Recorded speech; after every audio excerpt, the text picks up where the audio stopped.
मैं हमेशा सबकी मदद करता हूँ, या ये कहूँ कि लोग हमेशा मेरा फायदा उठाते हैं। पहली बात तो आप अहंकार के बैठे को मैं सबकी मदद करता हूँ। तुम में है क्या जो तुम मदद कर सकते हो? क्या है तुम में मदद कर सकते हो?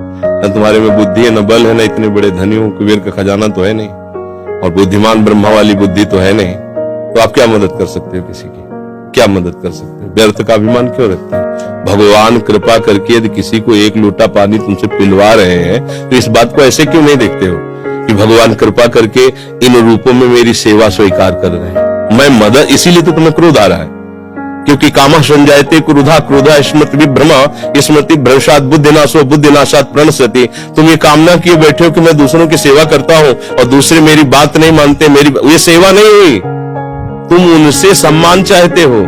हमने तुमको पानी पिलाया, तुम्हें प्रणाम करो, हमारी बात मानो, हमारे अनुकूल चलो। इसे सेवा थोड़ी कहते हैं। सेवा कहते हैं नेकी कर दरिया में डाल। सेवा कर दी, तुम गाली भी दोगे तो हमें स्वीकार है। तुमने जल पी लिया, आनंद से तुम मस्त रहो, हमें गाली दोगे कोई परेशानी नहीं। इसे कहते सेवा। सेवा करके सामने वाले को झुकाने की बात आना, उसे सेवा नहीं कहते। पहली बात गलत हो आप, तभी आपके अंदर क्रोध आता है। यदि आप गलत नहीं होगी तो आपके अंदर क्रोध नहीं आएगा। कामः संजायते क्रोधा, कामना है तभी क्रोध का प्रादुर्भाव होता है। क्या कामना है? कि हमने तुम्हारा सहयोग किया, हमने तुम्हारा हित किया और तुम हमारा बुरा करते हो तो क्रोध आ जाएगा।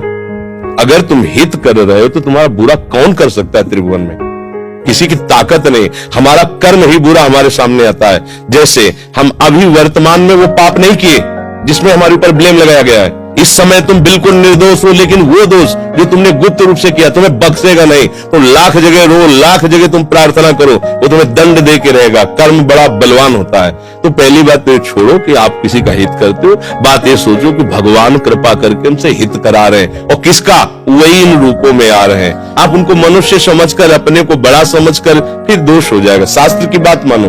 भगवान कह रहे हैं मैत्रः करुणैव च, लेकिन निर्ममो निरहंकारा। सबसे मित्रवत व्यवहार करो, ममता न करो, सबको सुख प्रदान करो, लेकिन अहंकार न करो। ये अहंकार ही तो क्रोध रूप में परिणित हो रहा है भैया। दोष को खुद पकड़े हुए हो, दूसरों पे दोष देखते हो, कैसे सुधार होगा? बात सुनो, यहां मुंह छुपी बात नहीं होगी। तस्मात् शास्त्रम प्रमाणम ते कार्याकार्यो व्यवस्थितो। सही बात सुनने के लिए भी छाती में बल चाहिए। बोलने की तो बात जाने दो, सही बात सुनने के लिए हमारे अंदर बल चाहिए। अगर तुम इस बात को सुन ले, समझ गए, तो तुम गृहस्थ में रहते हुए भी महाशक्तिशाली बन सकते हो।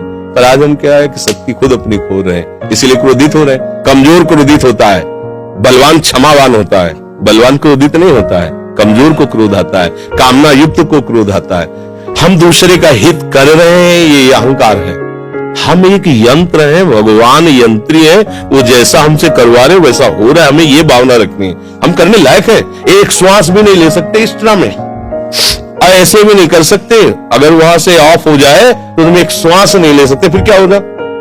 एक कदम नहीं चल सकते, फिर क्या होगा? तो बात समझिए, आपसे जो करवाया जा रहा है वो प्रभु श्री हरि कर रहे हैं। इसी भाव से जब हम चलेंगे तो हमारे कभी गुस्सा नहीं आएगा, कभी गुस्सा नहीं आएगा। आप समझ पा रहे हैं?